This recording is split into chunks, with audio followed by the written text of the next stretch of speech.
അപ്പോൾ ഇന്നൊരു കൊതിക്കഥയായാലോ?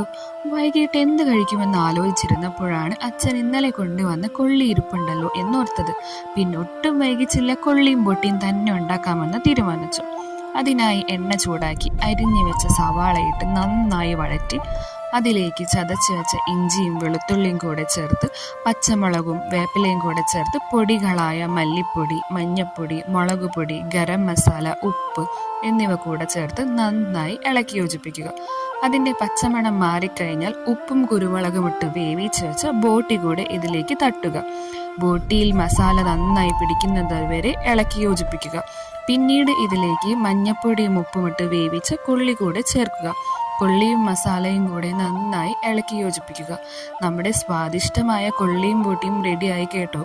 കൂടെ കടുപ്പത്തിൽ ഒരു കട്ടൻ ചായയും സവാളയും മല്ലിയിലയും തൂകിയ ചൂടുള്ള കൊള്ളിയും ബോട്ടിയും.